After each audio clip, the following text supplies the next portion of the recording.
అలా సరదాగా బయట చల్లగాలికి వెళ్ళినట్లు ఉంటుందని వెళ్ళి కావాల్సిన సరుకులు తీసుకొని ఇంటికి వచ్చి తినేసి కాసేపు మా తెనాలి రామకృష్ణ చూసి పడుకున్నాం. పడుకునేటప్పుడు రేపు వెజ్ ఏమి చేయాలా అని మెనూ ఒకసారి క్లారిటీ తెచ్చుకొని మిగిలిన కూరగాయలు రేపు తేవాలి అని పొద్దున్నే బ్రేక్ఫాస్ట్కి ప్యాన్ కేక్ చేయనా అని అలా మాట్లాడుకుంటూ నిద్రలోకి జారుకున్నాం. తెల్లారి లేచి రాత్రి అనుకున్న ఆలోచన మేరకు బ్రేక్ఫాస్ట్కి ప్యాన్ కేక్ చేశా. తను తిని మధ్యాహ్నం 3 గంటలకి వస్తా అని చెప్పి ఆఫీస్కి బయలుదేరారు. నేను ఎప్పుడూలానే తను వెళ్ళాక బ్రేక్ఫాస్ట్ చేసి మిగిలిన పనులు ఉంటే మొత్తం ఓవరాల్ క్లీనింగే. ఇంకా అంతా క్లీనింగ్ అయ్యేసరికి 1:40 అలా అయ్యింది. ఎనర్జీ అంతా అయిపోయింది. అయినా ఒక 15 నిమిషాలు అలా రెస్ట్ తీసుకొని కుకింగ్ స్టార్ట్ చేశా.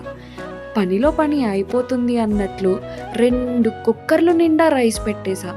మాకు లంచ్కి ఇంకా సాయంత్రం పులిహోర కలపడానికి సరిపోయేలా.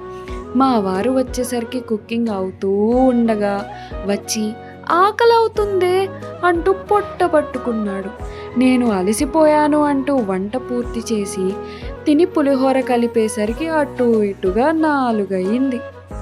4 గంటలకల్లా పులిహోర మాత్రమే అయ్యిందా, ఇంకా కావలసిన కూరగాయలు తేవాలి అని అనుకుంటూ అంత అలసిపోయాక ఇంకా ఒళ్ళు వంగదు అన్నట్లు 5 గంటల వరకు చెరొక ఫోన్లో మునిగిపోయి పడుకుని ఉన్నాం.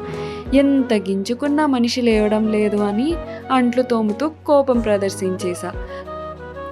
తోమిన గిన్నెలు ఎత్తి ఎత్తి పడేస్తుండడంతో ఆ శబ్దానికి నేను కోపంలో ఉన్నాను అని అర్థమయ్యి అవ్వనట్టే ఎందుకు ఎత్తేస్తున్నావే అని ప్రశ్నిస్తున్నాడు. వంటగదిలోకి వచ్చి అప్పటికి నేను మౌనంగానే ఉండడంతో డ్రెస్ చేంజ్ చేసి పద మార్కెట్కి వెళ్దాం అనుకుంటూ సంచి తీసుకున్నాడు. ఆ తరువాత ఏం జరిగిందో తెలుసుకోవాలంటే నెక్స్ట్ పార్ట్ కోసం వేచి ఉండండి.